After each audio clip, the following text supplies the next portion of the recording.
कर्पूर गौरम करुणावतारम संसार सारम भुजगेंद्रहारम सदा वसंतम हृदयारविंदे भवम भवानी सहितम नमामि। बोलिए शंकर भगवान की। भक्तों, मेरे भोलेनाथ की दानवीरता की कथाएं वेद पुराणों ने सदा से बखानी है। चाहे भस्मासुर को वर देना हो, चाहे रावण को लंका, चाहे ब्रह्मा जी को वेदों का ज्ञान देना हो, और चाहे श्री हरि विष्णु को माता लक्ष्मी पत्नी के रूप में प्रदान करना हो, वेद पुराण ऋषि मुनि भोलेनाथ की दानवीरता की कथाएं करते थकते नहीं हैं। तो आइए आज इस भजन के माध्यम से मैं भी आपको भोलेनाथ की दानवीरता की कुछ कथाएं सुनाने जा रहा हूं, जिसको सुनने मात्र से हमारे जन्म जन्म के पापों का समूल नाश हो जाएगा।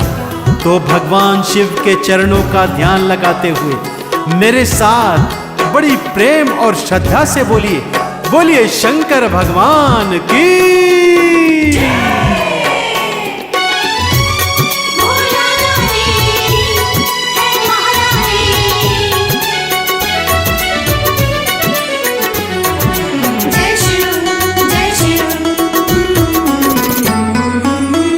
भोला दानी है वरदानी,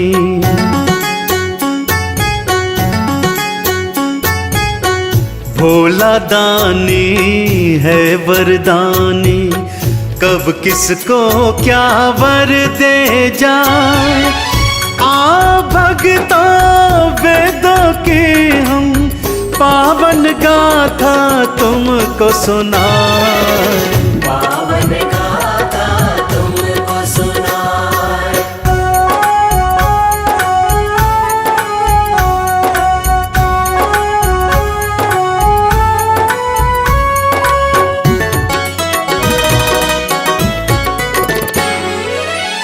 कानन में बिच्छू के कुंडल, हाथन में डमरू और कमंडल। भक्तजनों, मेरे भोलेनाथ का पावन स्वरूप है ही ऐसा। केशों से गंगा धार बह रही है, माथे पर चंद्रमा सुशोभित है, गले में काले नाग फुफकार रहे हैं, कानों में बिच्छू के कुंडल हैं, तन पे शमशान की भस्मीभूत रमाई हुई है, और ओढ़ी है तो मृगछाला।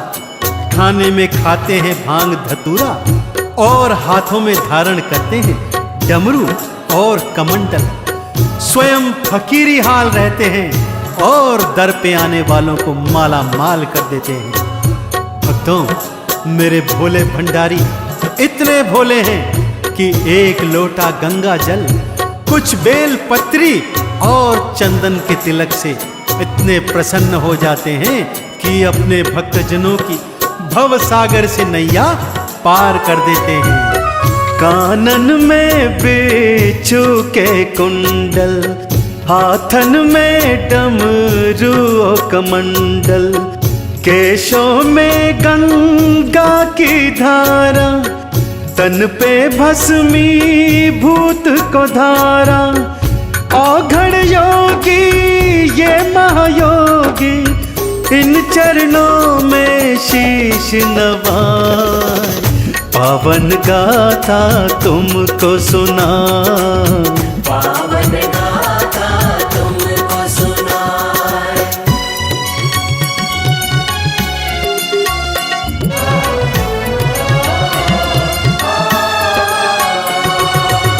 लो सुन लो भस्मासुर गाथा, वेदों की वाणी जो सुनाता।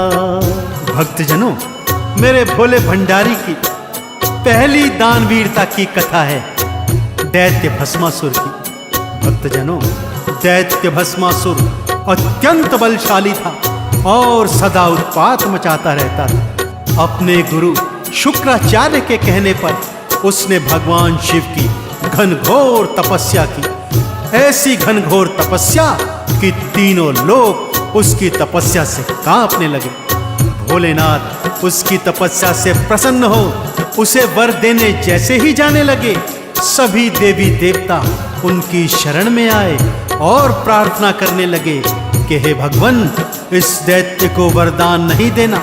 आपका वरदान पाते ही यह और बलशाली हो जाएगा और तीनों लोकों में भारी उत्पात मचाएगा। और इधर देवराज इंद्र, उसे तो भय था कहीं वरदान प्राप्त करने के बाद वो स्वर्गाधिपति तो नहीं हो जाएगा। ये सोचकर बार बार शिव से प्रार्थना करते। लो सुन लो भस्मासुर गाथा, वेदों की वाणी जो सुनाता, देख तपस्या उसकी भारी, वर देने को चले त्रिपुरारी। देवता शिव को फिर समझाते, प्रभु वर इसको न देने जाए। पावन गाथा तुमको सुना, पावन गाथा तुमको सुनाए।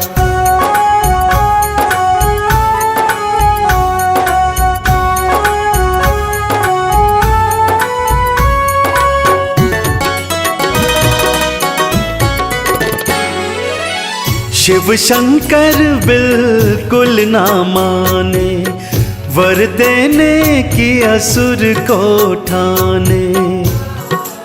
भक्तजनों, देवों की प्रार्थना सुन भोलेनाथ ने उन्हें समझाया कि हे देवी देवताओं, कोई यदि मेरा तप करता है, सच्चे मन, सच्चे हृदय, सच्ची भक्ति से करता है, तो मुझे उसे वरदान तो अवश्य देना होगा।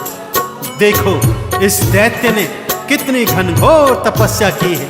खाना पीना छोड़ योग मुद्रा में कितने ही हजार वर्षों से ये मेरा तप कर रहा है और मैं इसके तप से अति प्रसन्न भी हूँ। अतः मुझे इसे वर देने जाना ही होगा।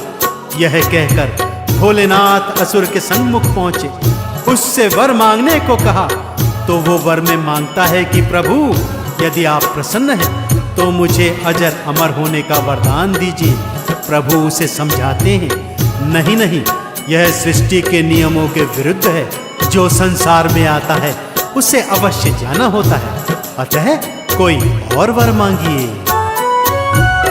शिव शंकर बिल्कुल ना माने, वर देने को असुर को ठाने। मुझको भगवन ये वर देना, अजर अमर मुझको कर देना। ये सृष्टि के नियम उलट है, शिव शंकर थे ये समझाए। पावन गाथा तुमको सुनाए, पावन गाथा तुमको सुनाए।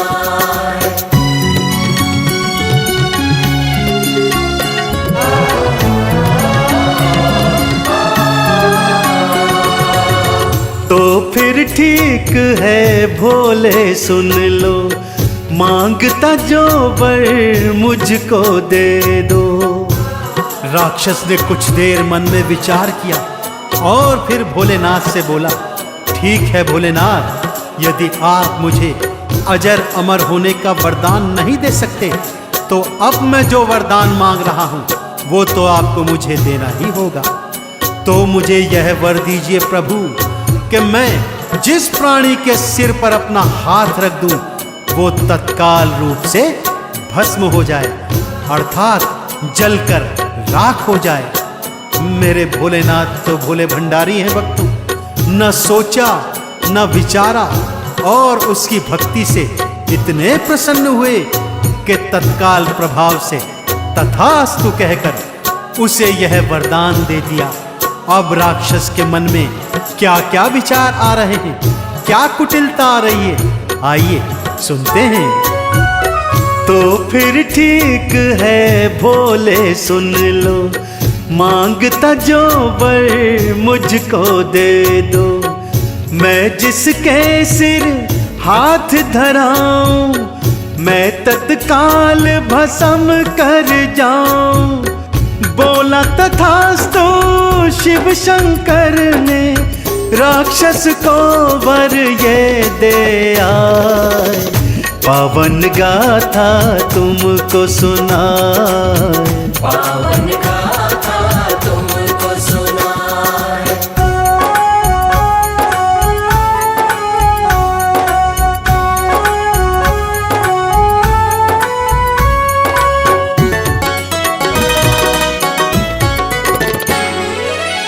जैसे ही शंकर जाने लागे, भस्मासुर पीछे था भागे।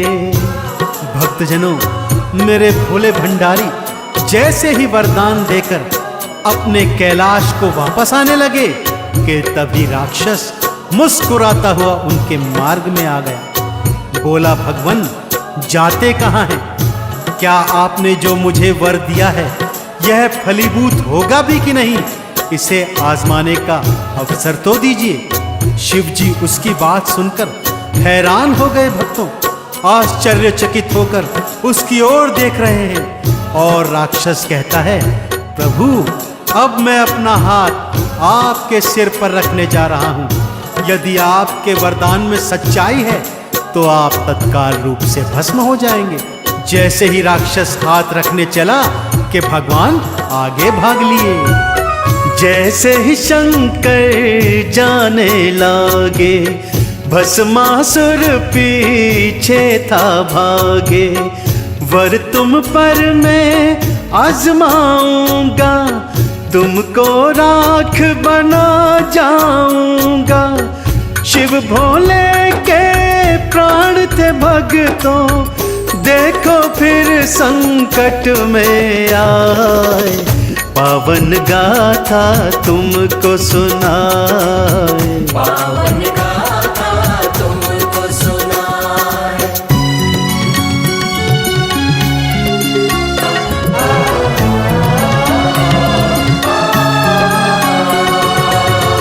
विष्णु जी के सन्मुख आए, उनको सारी बात बताए। राक्षस से जान बचाकर भोले शंकर वैकुंठ लोक में श्री हरि विष्णु के सन्मुख आए और त्राही त्राही कर अपने प्राणों की रक्षा का वरदान मांगने लगे। जब श्री हरि विष्णु ने सारी बात जानी तो भोले शंकर के भोलेपन पर मन ही मन मुस्कुरा दिए और बोले, हे भोलेनाथ किसको क्या वर देना है, देने से पहले विचार तो कर लिया कीजिए। विष्णु जी ने शिव के प्राण की रक्षा हेतु एक उपाय सोचा।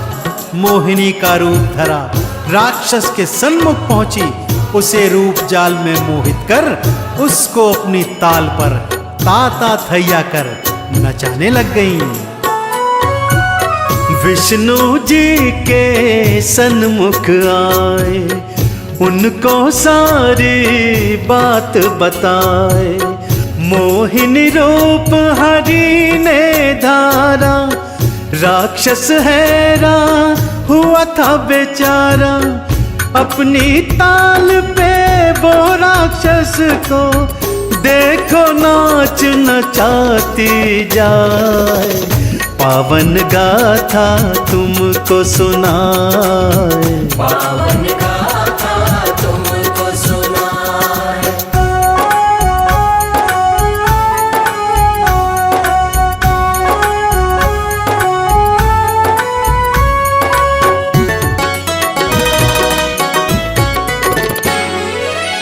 मोहिनी हाथ को सिर पर राखे, राक्षस भी ऐसा कर जाए। मोहिनी के रूप जाल में सम्मोहित होकर असुर जैसा जैसा मोहिनी नाचती वैसा ही नाचता जाता, क्योंकि उसे मोहिनी से विवाह जो करना था। और मोहिनी की शर्त थी कि जैसा जैसा वो नाचेंगी, यदि वो वैसे वैसे ही नाचता गया तो वो उससे विवाह अवश्य कर लेंगी। मोहिनी ने अपना हाथ अपने सिर पर रखा और उसका अनुसरण करते हुए राक्षस ने भी जैसे ही अपना हाथ अपने सिर पर रखा, भगवान भोलेनाथ के वरदान अनुसार तत्काल भस्म हो गया। भोले शंकर ने मोहिनी स्वरूप की जय जयकार करी और उनका अनेकानेक धन्यवाद किया। श्री हरि विष्णु अपने असली स्वरूप में आए और दोनों ने एक दूसरे को शीश नवाए। तो देखा आपने किस तरह मेरे भोलेनाथ ने अपने ही प्राणों को संकट में डाला। अब आइए आपको सुनाता हूँ भोलेनाथ और रावण की कहानी।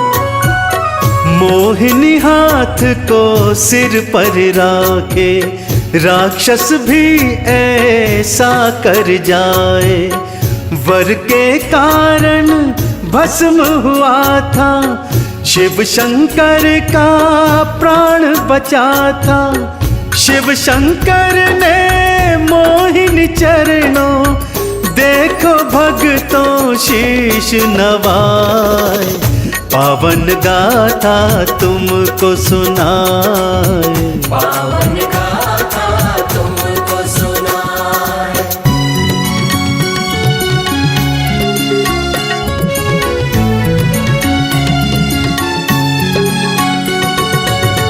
अब सुन लो रावण की कहानी, ऋषि मुनियों ने जो है बखानी। एक समय की बात है भक्तों, माँ गौरा ने देखा महालक्ष्मी सोने चांदी के बने महलों में रहती है, हीरे मोती अनेकानेक जेवरात पहने रहती है। माँ गौरा ने भोलेनाथ से हट की कि हे भोलेनाथ, मैं इस वन में रह रहकर तंग आ गई हूँ, मेरे लिए भी स्वर्ण से निर्मित एक सुंदर सी नगरी का निर्माण कीजिए जिसमें मैं शान से रहा करूंगी। भोलेनाथ ने कहा, हे पार्वती, महलों में रहना हमारे भाग्य में नहीं है। परंतु पार्वती थी कि हट करती जाती थी। सो भोलेनाथ ने विश्वकर्मा को बुलाकर सोने की लंका नामक नगरी तैयार करवाई। गृह प्रवेश हेतु रावण रूपी प्रकांड पंडित को बुलवाया और गृह प्रवेश के पूजा से इतने प्रसन्न हुए कि उसी से पूछने लगे, हे रावण, तुझे दक्षिणा में भला क्या चाहिए? अब सुन लो रावण की कहानी, ऋषि मुनियों ने जो है बखानी। गौरा के हित नगर बनाया, रावण पूजा को बुलवाया। बोले शंकर दक्षिणा में, रावण तुमको क्या दे जाए? पावन गाथा तुमको सुनाए, पावन गाथा तुमको सुनाए।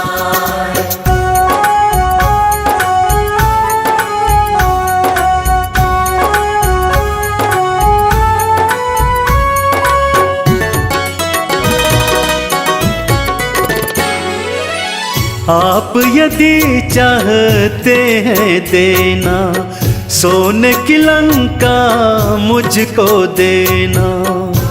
रावण ने भोलेनाथ के चरणों में शीश नवाया और आदर सहित बोला, हे भोलेनाथ, यदि आप मेरे द्वारा कराई गई पूजा से इतने प्रसन्न हैं तो कृपा कर मुझे दक्षिणा स्वरूप यही सोने की लंका दान में दे दीजिए।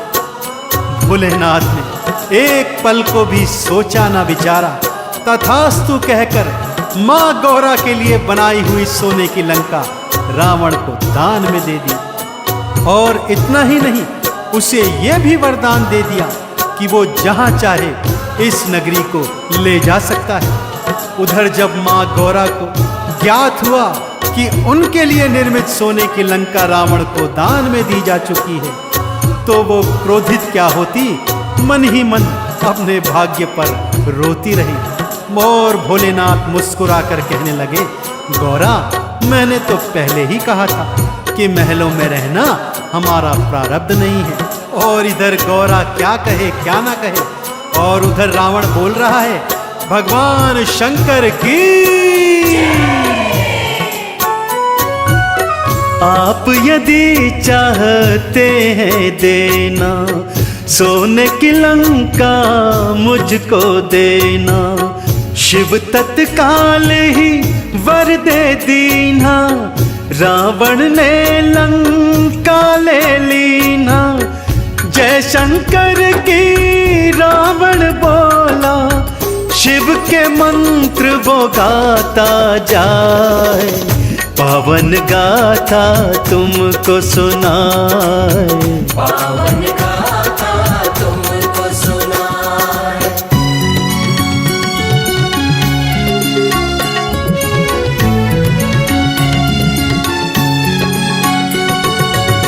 ब्रह्मा को वेद दिए हैं सारे, विष्णु बनाए पालनहारे।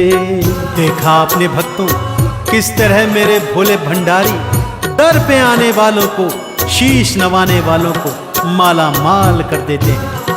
भक्तों, मंथन के समय जब विष निकला तो सारी सृष्टि में हाहाकार होने लगा।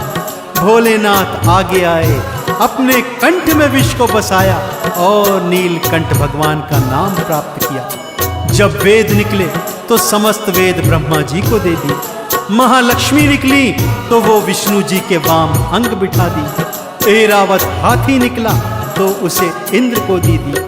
उच्चैश्रवा घोड़ा भी इंद्र को ही दे दिया। इस तरह दानवों और दैत्यों को बराबर रूप से सभी चीजें बांट दी और अमृत का पान तो देवताओं को करा दिया। ऐसे भोले भंडारी, ऐसे भोलेनाथ जिनकी दानवीरता का सानी तीनों लोकों में कोई नहीं है, ऐसे भोलेनाथ की जय जयकार करते हैं। सच्ची प्रेम, श्रद्धा और लगन से बोलिए, बोलिए शंकर भगवान की।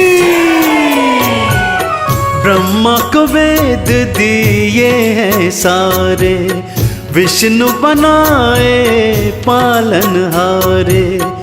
देवों को अमृत था दे दीना और हलाहल खुद पी लीना। ऐसे औघड़ दानी को हम आओ चंदन तिलक लगाएं।